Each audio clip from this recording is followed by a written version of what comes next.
Here is an inside look at the Beit HaMikdash, the holy temple that stood at the time of Jesus Christ in Israel, the temple of the world, the temple of God in Jerusalem. I'm Tal the Traveling Clout, your favorite white colonizer. Let's take a look at this clip. You're about to hear the last remaining sounds that we know of from the Beis HaMikdash, the holy temple from over 2,000 years ago.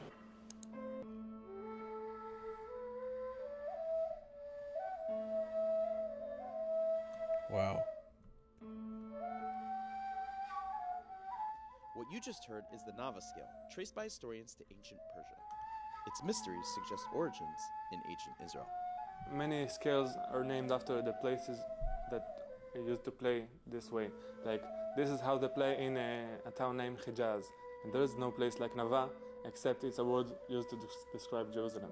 The word Nava, and it means in Hebrew beautiful, and it's from Shir HaShirim, Shechora ani v'nava bnot Yerushalayim. I am black and beautiful, girls of Jerusalem. That's it, it's the only language that has this word.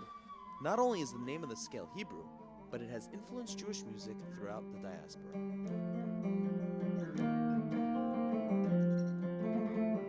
Wow.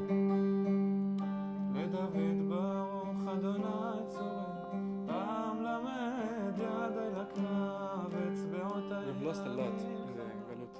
We've lost our identity. We know the words, but we don't know the nigun for these words. When we hear it, we recognize it. We have the same spirit.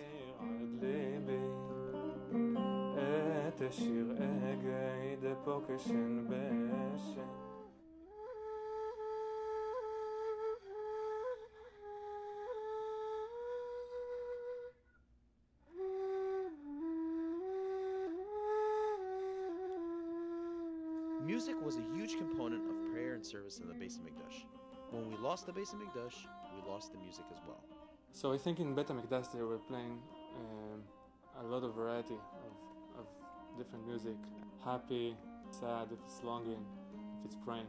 And when the Jewish people came to the Galut, they couldn't play the happy songs.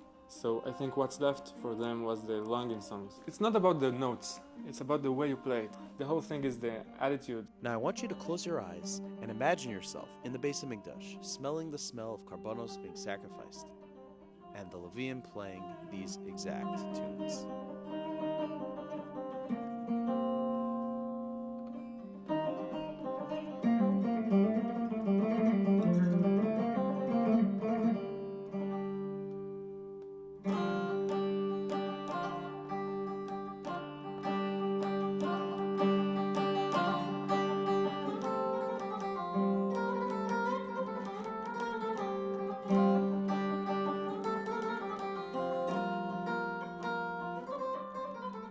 What an absolutely beautiful video. I got goosebumps in the middle of that.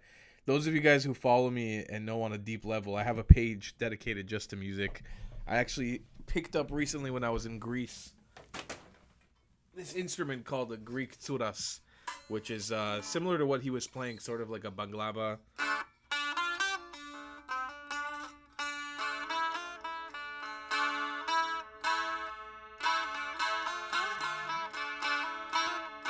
So I never fully completed watching that video. I knew I wanted to react to it, but that Nava scale, I'm now putting that on my musical journey map, something I gotta learn, because he's 100% correct. It's the way he said it was like, you may not know the scale, but the second you hear it, it becomes familiar to you. I think for sure, I feel like definitely it was channeled in me right now when I was listening to it. I was like, that is definitely something that feels awfully familiar somewhere deep down inside. And I guess it's because certain nigunim that we play today in the Jewish world, they kind of reminiscent to it. He was kind of playing something that sounds like a song we'll sing at shul, at synagogue. I can't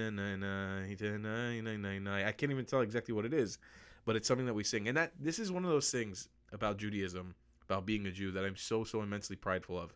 Music is a huge part of Judaism. And it's one of those things that, as I've struggled with my own religious beliefs, the music has tied me to God so deeply. People forget sometimes how important music is in Judaism. The Levitical choir used to be in the ancient temple and used to just sing and praise songs to God all day. That was literally their job. That is what they did. So I for me, music is holy. I surround myself with instruments, especially instruments of the Middle East and North Africa, and I try to learn and expand my musical knowledge all the time. Again, those of you guys who follow me, I have a page called Tall Sun Music. If you want to look it up on YouTube, Instagram, it doesn't have many followers. It's just something I do as a passion project. But I try to learn and teach myself new songs all the time. I've been trying to master learning how to play the oud for many years now. It's been struggling at it. I have a couple Arabian-style flutes and Middle Eastern-style flutes that I've been trying to learn, because I really think that when the day comes and we need to praise God again in a very holy way, that music will be one of those big ways to show appreciation to the one above. And I want to be prepared in my own way by being either a master at certain instruments. But I think, again, this is similar. We covered a video recently about Rudy Rockman, who created the Sudra to sort of reclaim Jewish identity.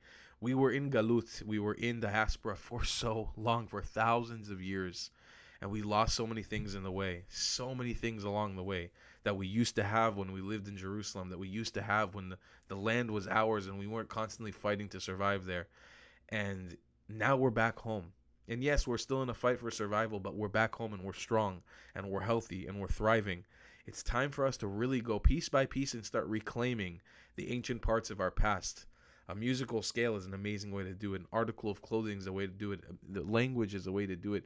Food is a way to do it. You know, the deeper and closer we get to the ways of our past, the more authentic this entire experience becomes. And the music, I can't stress it enough. If you're a Jew and you're watching this video and you are not, you find yourself not connected to the music so much, dive deeper into that world. A world of instruments and music. Even the Davidic harp is something I came along in the last year. I have a video you guys can watch from the temple of from the tomb of David in the old city of Jerusalem, where we have a rabbi who learned how to play a Davidic harp and learned how to sing the psalms that King David sang to God on his harp, on his Davidic harp, on his 10-stringed harp. And it's just another way to peer into the ancient world of what the Jews of the days of gone, the Jews of the days of old, the Israelites of the days of old used to do. This video was off the chain for me. This is one of my favorite videos I've reacted to in a long time. It gives me so much pride and passion in being a Jew. And being a Jew, this video gives it all to me. Music is our thing, baby. Music is our thing, and getting back in touch with the ancient part of our religion, the ancient part of our people group. We need to reclaim more. Let's keep reclaiming our history, and then all this will make more sense. I hope you guys liked that as much as I did. I'll see you guys in the next one. I love you long time. Goodbye, class. If you believe in my content and want to support me, just know your help is needed. There's a bunch of great ways to support me, being PayPal, Buy Me a Coffee, or joining my Patreon community down below. Patreon is the best way to support my channel, and you'll get a bunch of cool perks depending on what tier you join. Another great way to support me is by buying my merchandise on thetravelingclat.com. I regularly drop new merch designs like this beautiful hat, or this amazing shirt, where you can support the channel and get something cool for yourself. I also have an amazing Discord community with people from all over the world. Thank you so much for your support.